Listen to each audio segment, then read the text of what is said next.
로마서에 나타난 복음이라는 제목으로 같이 말씀 나누도록 하겠습니다. 복음을 설교해야 되겠다라고 생각을 했을 때 두 가지 걱정이 들었습니다. 첫 번째는 신앙이 있는 사람이라면 누구나 복음이 중요하다고 말은 하겠지만 교회 안에서 복음은 너무나도 많이 설교가 되었기 때문에 다를 만큼 달았다라는 생각이 듭니다. 그래서 복음이라는 주제는 아마도 꼭 그렇지 않을 수는 있지만 아마도 더 이상 사람들에게 관심이 없는 주제가 되지 않았을까 하는 것이 첫 번째 걱정이었고요. 두 번째는 오늘 설교가 길지는 않지만 꽤 어렵다는 것이 제가 걱정이 되었습니다. 이 두 가지 걱정 때문에 설교를 준비하고도 어떻게 해야 할까 고민을 하다가 첫 번째 걱정은 하나님께 맡기자. 하나님께 맡기고자 했고, 두 번째 걱정은 이제 50대 중후반에 저희 어머니께 보여드렸는데 충분히 이해하신 걸로 봐서 괜찮겠다라고 생각을 했습니다. 혹시나 설교를 들으시다가 좀 어렵다고 생각이 되시더라도 한번 듣는 것 자체가 의미가 있다라고 생각을 하시고, 또 제가 과할 정도로 정리를 중간중간에 준비를 했습니다. 그래서 정리만 잘 따라오셔도 괜찮을 것이라고 생각을 합니다. 그래서 이 두 가지 걱정은 뒤로 하고 복음이라는 주제를 가지고 준비한 설교를 예정대로 나누도록 하겠습니다. 빨강, 노랑, 파랑 같은 색에 대해서 별로 관심이 없거나 잘 모르시는 분들은 다양한 종류의 색을 가진 화장품을 보게 되면 굉장히 다양한 색이 있다는 것에 아마도 놀랄 것입니다. 예를 들어서 빨강도 다 같은 빨강이 아니라 제가 찾아봤는데요. 스칼렛, 코치닐, 버밀리언, 로쏘 코르사, 헤머타이트, 매더 이런 수십 가지의 빨간색이 있고, 오렌지색도 피치, 만다린, 골드, 메리골드, 펌킨 이러한 수십 가지 오렌지 색들이 있습니다. 각 색상별로 우리가 다 알지 못하는 수십 가지의 색들이 구분되어져 있지만 보통 사람들은 그것을 구분하지 않고 빨간색이다, 오렌지색이다 라고만 이야기를 하죠. 여기에서 주목할 것은 수십 가지의 빨강이 존재한다 하더라도 모두 다 빨강이라고 부를 수 있다는 점이고, 또 반대로 수십 가지의 빨강을 단순히 빨강이라고만 부르기에는 너무나도 다양하다는 것입니다. 이 색에 대한 비유는 우리가 복음을 이해하는 방식에도 도움을 준다라고 생각을 하는데요. 이 복음을 색에 비유를 하자면 복음은 굉장히 다양한 색을 가지고 있습니다.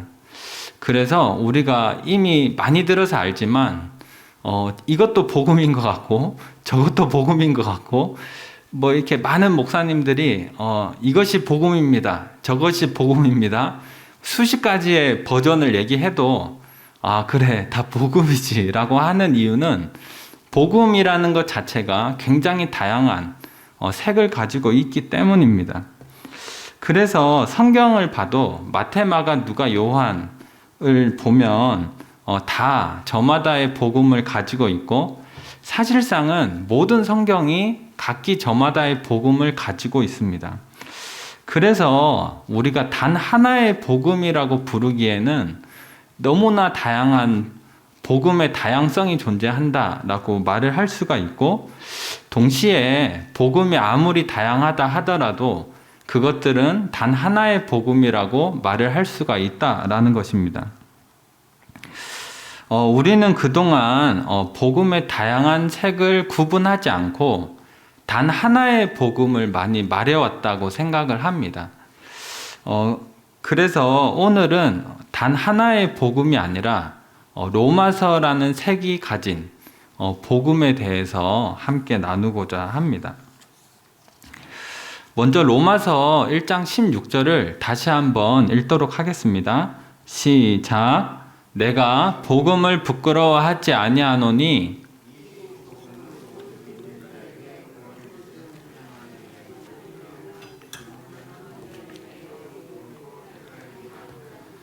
바울은 복음을 부끄러워하지 않는다고 설명을 하면서 복음을 이렇게 이야기합니다.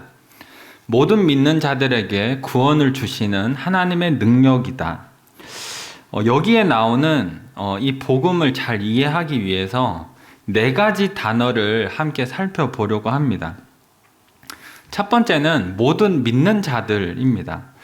모든 믿는 자들은 현재 분사로 되어 있는데 이것은 현재에도 계속해서 믿고 있는 모든 자들을 가리킵니다. 그리고 제가 여기에서 이유를 자세히 설명은 하지 않겠지만 모든 믿고 있는 자들은 그냥 믿는 것이 아니라 무엇인가를 곰곰이 생각해보고 따져보고 판단한 결과로 현재에도 계속 믿고 있는 자들이라는 뜻을 가지고 있습니다. 그래서 복음이 구원을 주시는 하나님의 능력이 되는가 하는 것을 생각해보고 따져보고 판단해서 정말 능력이 된다 라고 생각을 했기 때문에 현재에도 계속해서 믿는 모든 자들이라는 것입니다. 그러니까 모든 믿는 자들은 과거에 한때 믿었던 사람들이 아니라 2021년 5월 26일 수요일 저녁 이 시간에도 복음이 구원을 주시는 하나님의 능력이 된다는 것을 믿는 사람들을 말하는 것입니다. 그러니까 과거에도 믿었고 이것을 다 포함하는 것이 아니라 지금 이 시간에도 제가 보고 있는 시간이 7시 54분인데 이 7시 54분에도 이 복음을 믿는 자들을 말하는 것입니다. 그래서 복음은 이렇게 바꾸어서 읽을 수가 있습니다. 현재에도 계속해서 믿고 있는 모든 자들에게 구원을 주시는 하나님의 능력이다. 이것이 첫 번째 단어를 우리가 살펴본 것이고요. 두 번째는 능력이라는 단어입니다. 능력. 많이 들으셨을 거라 생각을 하는데 능력은 이제 헬라어로 디나미스라는 단어인데요. 압도적인 힘을 말합니다. 압도적인 힘. 이 디나미스라고 하는 단어에서 다이너마이트가 나왔다고 하는데요. 이 단어를 설명하기에는 다이너마이트보다는 핵무기가 더 적절하다는 생각이 듭니다. 세계 2차 대전 때 일본이 항복을 하지 않자 미국은 리틀보이와 팻맨이라고 하는 이 핵폭탄을 히로시마와 나가사키에 투하를 했습니다. 그리고 일본은 무조건 항복을 하게 되죠. 이렇게 치고받고 싸워서 겨우 이기는 힘이 아니라 다시 싸워볼 최소한의 의지조차 꺾어버리는 압도하는 힘. 그것이 복음에서 말하는 이 능력, 힘이라고 하는 뜻입니다. 그러니까 하나님의 힘은 어떤 것을 겨우 이겨내는 힘이 아니라 최소한의 의지조차 꺾어버리는 압도하는 힘이다 라고 하는 것입니다. 그래서 복음을 이렇게 바꾸어서 읽을 수가 있습니다. 현재에도 계속해서 믿고 있는 모든 자들에게 구원을 주시는 하나님의 압도적인 힘이다. 이렇게 바꾸어서 읽을 수가 있는 것입니다. 세 번째는 구원이라고 하는 단어인데요. 여기에서 구원이라고 하는 단어는 소테리아라고 하는 단어인데 무엇으로부터의 보존, 무엇으로부터의 안전을 뜻하는 단어입니다. 고대 로마에서 전쟁에서 승리로 이끈 황제를 사람들은 구원자라고 불렀습니다. 그러니까 전쟁에서 승리를 하게 한 사람을 구원자라고 불렀는데 이것은 천국으로 데려다 주는 사람이라는 뜻이 아니라 전쟁으로부터 우리를 안전하게 해줬다. 전쟁의 위협으로부터 우리를 보존하게 해준 사람이라는 뜻에서 구원자라고 불렀습니다. 그래서 복음은 이렇게 읽을 수가 있는데 현재에도 계속해서 믿고 있는 모든 자들을 무엇으로부터의 안전을 주시는 하나님의 압도적인 힘이다. 그리고 이제 마지막 단어인데요. 조금 힘드시더라도 이제 마지막 단어니까 잘 들어주셨으면 좋겠습니다. 구원을 주시는 할 때 이 주시는이라고 하는 단어인데요. 에이스라고 하는 단어인데 힘의 방향을 가리킵니다. 이렇게 어떤 손에 쥐어주는 것이 아니라 하나님의 힘이 역사하는 방향이 있는데 하나님의 힘이 어디로 힘을 나타내냐면 구원이라는 것을 목표로 하나님의 힘이 움직인다라고 하는 것입니다.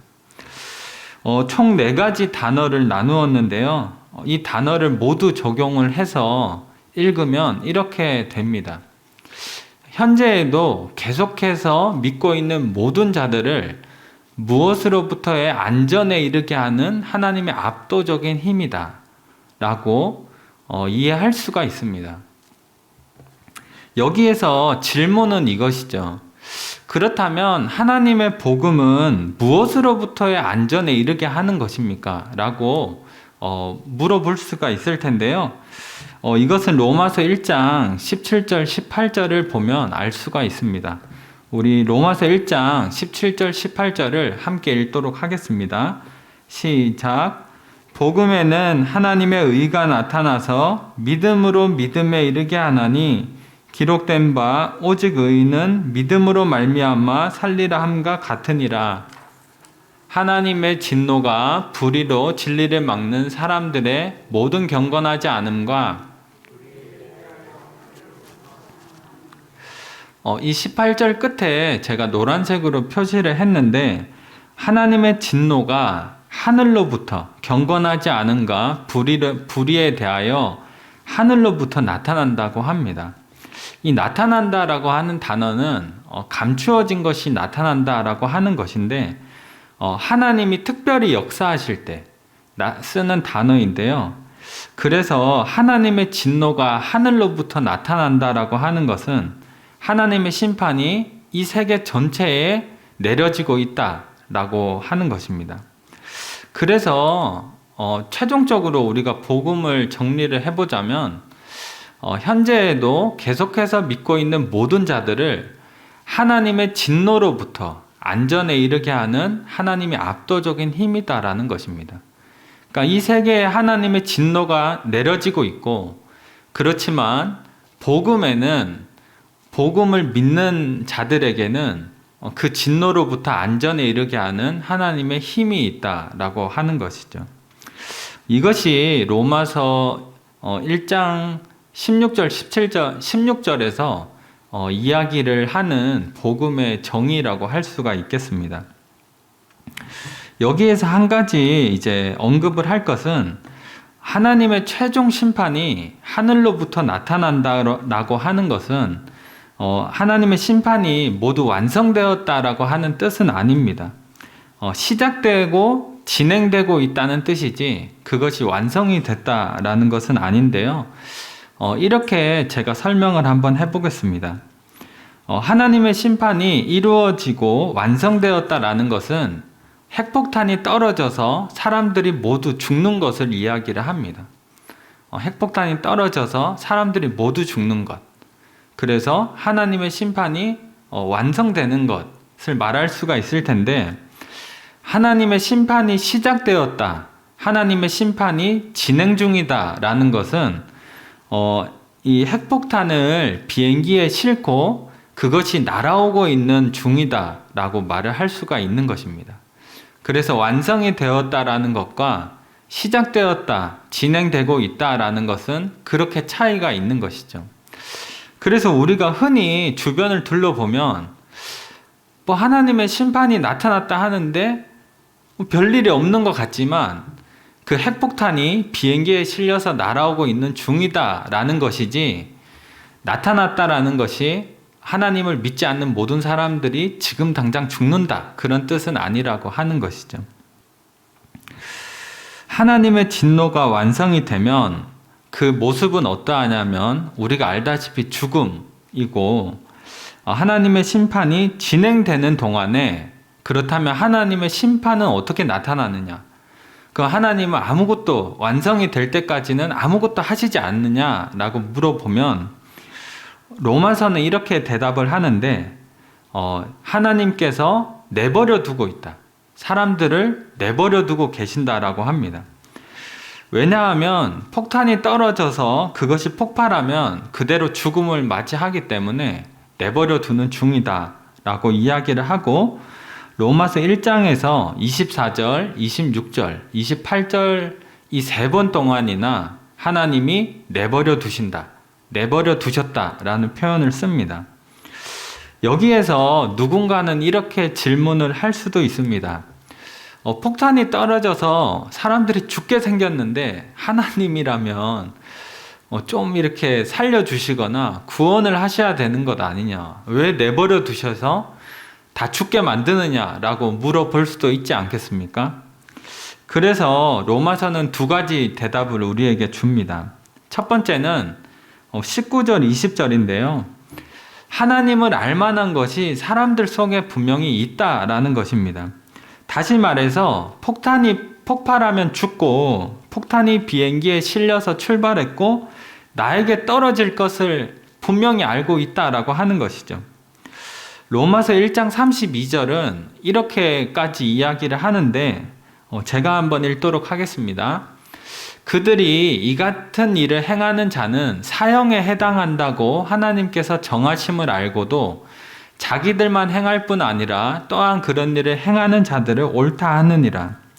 그러니까 하나님을 알 뿐만 아니라 하나님이 이 일은 사형에 해당한다고 정하셨음을 알매도 불구하고 사람들은 그 자리를 떠나지 않는다고 하는 것이죠.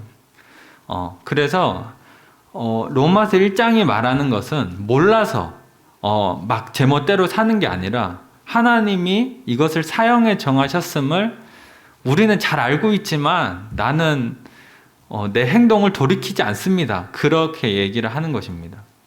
그래서 우리는 흔히 생각을 해보면 하나님을 몰라서 그렇지 뭐 이렇게 생각할지 모르겠지만 로마서는 정반대로 이야기를 합니다.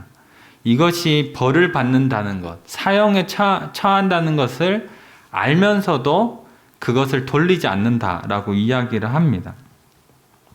그리고 2번째 대답은 사람들이 하나님이 필요 없다는 결론을 내렸다는 것입니다. 로마서 1장 28절인데요. 우리 같이 한번 읽도록 하겠습니다. 시작. 또한 그들이 마음에 하나님 두기를 싫어하매 하나님께서 그들을 그 상실한 마음대로 내버려 두사 합당하지 못한 일을 하게 하셨으니, 여기에서 싫다, 싫어한다, 마음에 두기를 싫어한다 라는 이 단어는 도키마조라고 하는 단어인데요. 감정적으로 싫어한다는 것이 아니라 곰곰이 생각해보고 따져보고 판단해서 하나님이 나의 삶에 필요 없구나 라는 결론을 내렸다는 것입니다.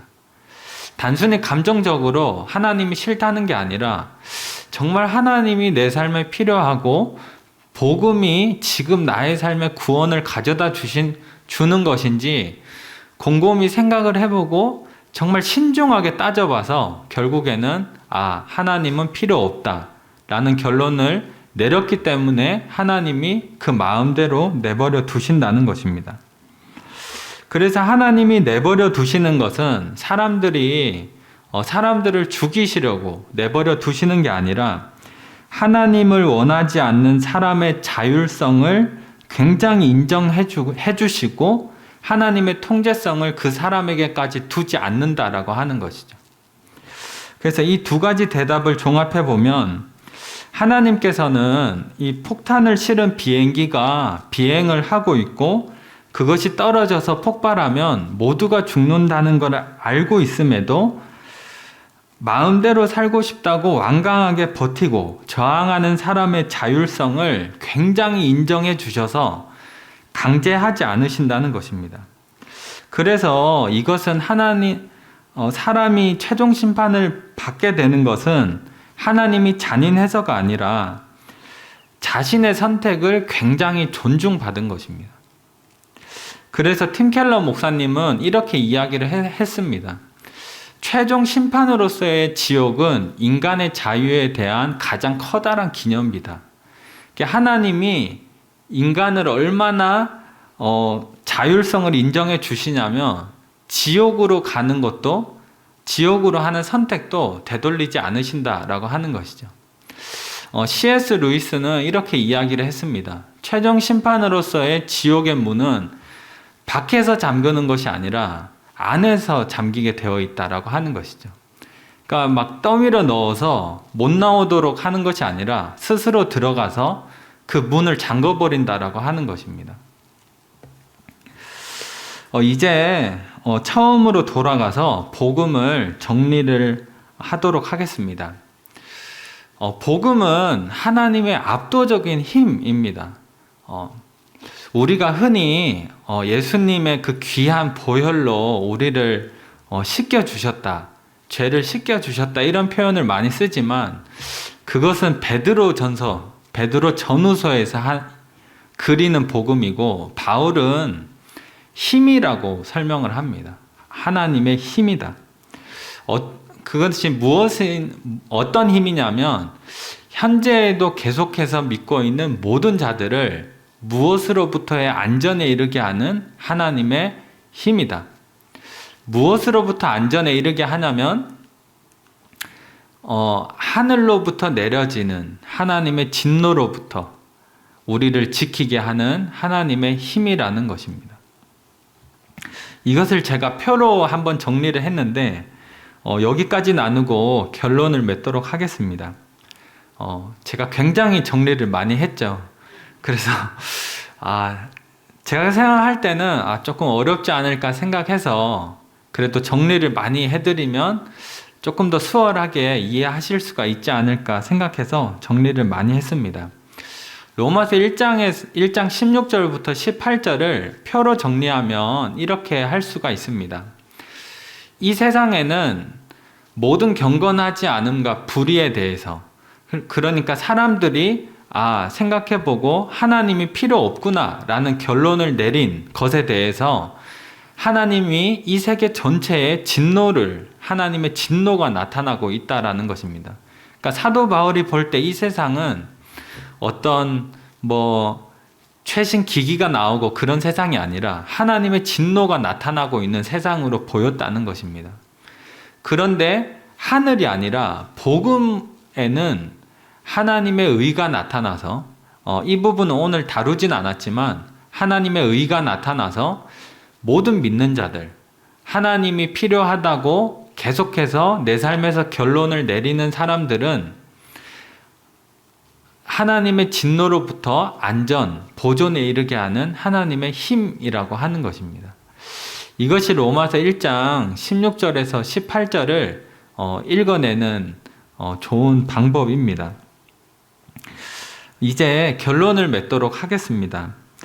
제가 대학원을 다닐 때 언제인지는 정확히 기억이 나지 않는데 어느 한 찬양 집회에 참석을 한 적이 있었습니다. 그때 강사 목사님이 이런 이야기를 해주셨는데 제가 기억에 참 많이 남습니다. 그 목사님이 젊을 때는 고문을 받더라도 주님을 위해서 죽겠다라고 하는 용기가 있었다고 합니다. 근데 나이가 들고 보니까 병원에 가서 주사 맞는 것도 아프더라. 병원에 가서 주사 맞는 것도 아파가지고 고문이라고 하면 이제는 끔찍하다는 거예요. 젊을 때는 주님을 위해서 제가 고문도 막 감수하겠습니다 이랬는데 지금은 주사 바늘도 아픈 걸 보니까 고문은 못 견디겠다 라는 생각을 했다는 것입니다. 그러면서 젊은 시절에 왜 그렇게 주님을 위해서 순교를 하겠다, 고문을 받겠다, 그런 용기가 어디에서 나왔을까 생각을 해보니까 젊을 때는 고문이 뭔지 그런 걸 잘 몰랐다는 거예요. 현실이 뭔지, 그래서 고통 속에 있는 것이 뭔지 이런 걸 잘 몰라서 그냥 무식하면 용감하다고 모르니까 그냥 그런 용기를 냈다는 것입니다. 근데 나이가 들고 보니까 이제는 힘든 것이 뭔지 아니까 용기도 잘 안 나고 선뜻 이렇게 마음이 잘 나지 않더라고 하는 것이죠. 아마 비슷한 공감을 하실 거라고 생각을 합니다. 누구나 신앙의 열정이 있었던 때가 누구나 다 있죠. 주님, 저를 써주십시오. 제가 순교하겠습니다라는 어떤 열정을 우리 한때는 모든 사람이 다 가지지 않습니까? 그렇지만 많은 경우에 이 신앙이라고 하는 것이 현실에 이렇게 그 풍파에 지나다 보면 희미해질 때가 많죠. 시간도 많이 흐르고 또 이 현실을 막상 그 치열하게 부딪히다 보면 우리의 신앙이라고 하는 것이 언제 그렇게 뜨거웠을까 하는 생각이 들 정도로 희미해집니다. 이런 경험을 우리가 여러 번 하다가 보면 세 가지 사실을 알게 되죠. 첫 번째는 이 세상을 산다는 것 자체가 정말 어려운 일이다라는 것을 알게 됩니다. 저는 이제 조금씩 깨닫는 중인데 아마 저보다 더 경험이 많으시면 아마 잘 아실 거라고 생각합니다. 이 세상을 산다는 것 자체가 잘 살고 못 살고를 떠나서 산다는 것 자체가 굉장히 어려운 일이죠. 그리고 두 번째는 이 어려운 이 험난한 세상을 사는 동안에 신앙을 지킨다는 건 더 어렵다는 것을 알게 됩니다. 사는 것도 힘든데 신앙을 지키면서 산다? 이건 엄청나게 어려운 것입니다. 마지막 세 번째는 나의 의지만으로 신앙을 지키는 것은 불가능에 가깝다는 것을 알게 됩니다. 사는 것도 어렵고 그 와중에 믿음을 지키는 건 더 어려운데 나의 의지로 믿음을 지켜내겠다? 이거는 거의 불가능에 가깝다는 것을 알게 되죠. 그래서 복음이 힘이 되는 것입니다. 그래서 복음이 위로가 되는 것입니다. 왜냐하면 복음은 모든 것을 짓누르고 모든 어려움 속에서도 결국에는 우리를 구원에 이르게 하는 하나님의 힘이라고 말을 하기가 때문이죠. 현실의 어떤 어려움이 우리 삶에 치고받고 하더라도 최소한의 의지조차 꺾어버리게 만드는 하나님의 압도적인 힘이 우리의 삶에 있어서 구원에 가는 길에 있어서 우리를 절대 그 현실에 꺾이지 않도록 한다라고 하는 것입니다. 그래서 복음이 위로가 되는 것입니다. 그래서 복음이 우리의 삶에 힘이 되는 것이죠. 로마서 8장을 보면 하나님의 압도적인 힘을 어떻게 설명을 하냐면 우리가 잘 아는 구절이지만 함께 읽도록 하겠습니다. 그러나 이 모든 일에 우리를 사랑하시는 이로 말미암아 우리가 넉넉히 이기느니라. 내가 확신하노니 사망이나 생명이나 천사들이나 권세자들이나 현재일이나 장래일이나 능력이나 높음이나 깊음이나 다른 어떤 피조물이라도 우리를 우리 주 그리스도 예수 안에 있는 하나님의 사랑에서 끊을 수 없으리라. 이것은 단순히 하나님의 사랑이 많으시다라는 게 아니라 하나님이 가지고 계신, 우리를 사랑하기 때문에 가지고 계신 그 압도적인 힘이 어떠한 것인지를 보여주는 것입니다. 어떠한 것으로도 끊어낼 수조차 없는 것. 압도적으로 힘을 가지고 있어서 죽음이나 어떤 것으로도 끊어낼 수 없는 힘이 우리의 삶에 있고 구원에 이를 수 있도록 우리의 삶이, 우리가 살아가는 삶이 아무리 험난하더라도 그것보다 훨씬 더 압도적인 힘이 우리를 구원에 이르게 할 거다라고 바울은 로마서에서 복음을 이야기하는 것입니다. 이 사실이 오늘 우리의 모두의 마음에 새겨졌으면 좋겠습니다. 그래서 우리가 때때로 이 세상에 치이다 보면 또 신앙이 희미해지지만 우리가 다시 복음을 붙잡고 아무리 모질고 험난한 풍랑이 와도 흔들리지 않겠다라는 마음을 우리가 다시 한번 먹었으면 좋겠습니다. 우리가 지치고 쓰러지고 모든 것을 포기하고 싶을 때 복음이 우리를 일으켜 줄 것입니다. 내가 나의 힘으로 일어나는 것이 아니라 나의 삶에 존재하는 그 모든 것을 압도하는 힘이 우리를 다시 일으키고 다시 하나님을 향해서 살아갈 수 있도록 우리를 인도할 것입니다. 이것이 우리가 복음을 믿는 이유이고 복음이 우리의 삶의 위로이자 소망이 되는 이유입니다.